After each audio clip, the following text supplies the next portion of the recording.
to expand first and then do the derivative? No. Especially because it's to the third power, expanding this means multiplying this 3 times. So why do you think I've given you this question, or this example?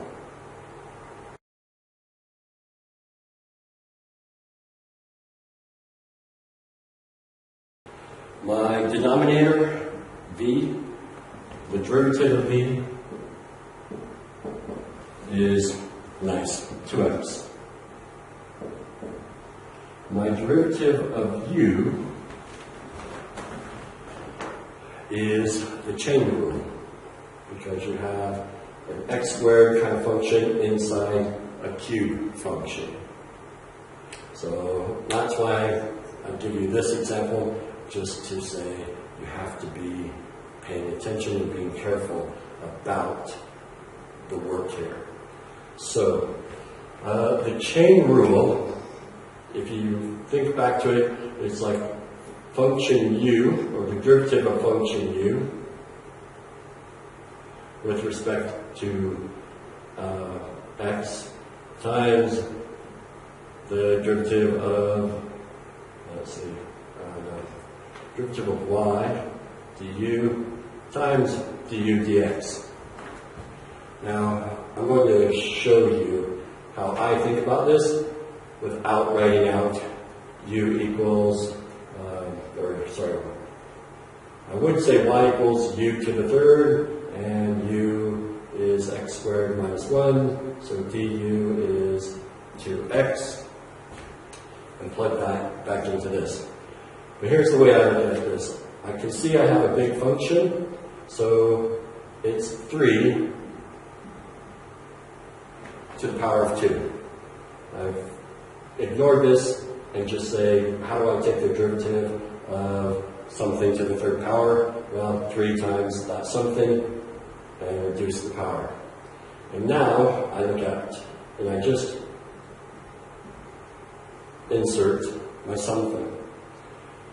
Then in this formula, then you have the derivative of what's inside. So I just look at what's inside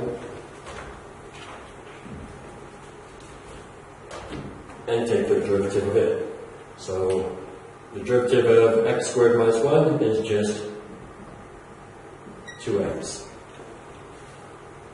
And so practice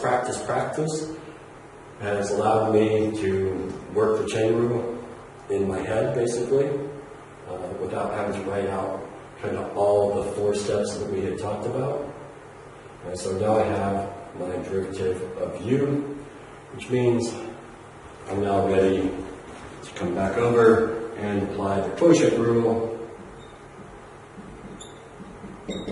So the denominator times the derivative of the numerator, which I now know. Now I'm going to simplify that. 6x times x squared minus 1 squared, and all of that is multiplying v.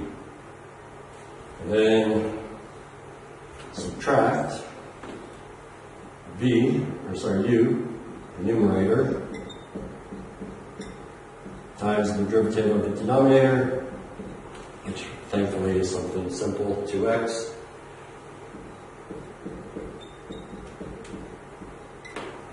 square the denominator.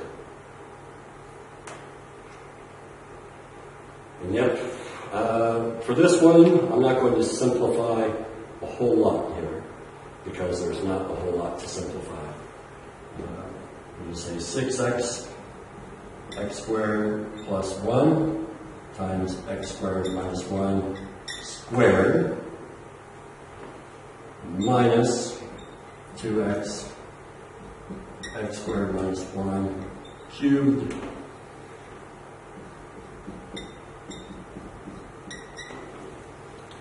again, all over x squared plus 1 squared.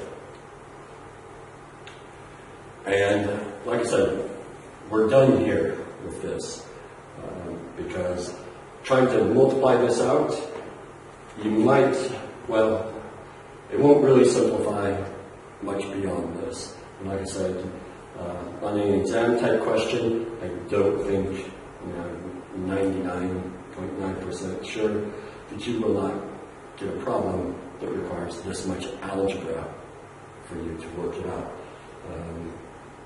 You may have a question on a calculator paper, but you won't be, again, calculating this derivative by hand. You'll be using your calculator to work with the derivative without having to work it out. So, any questions about the quotient rule? There's 3 examples. It's truly breaking it into the 4 pieces correctly and putting the 4 pieces together.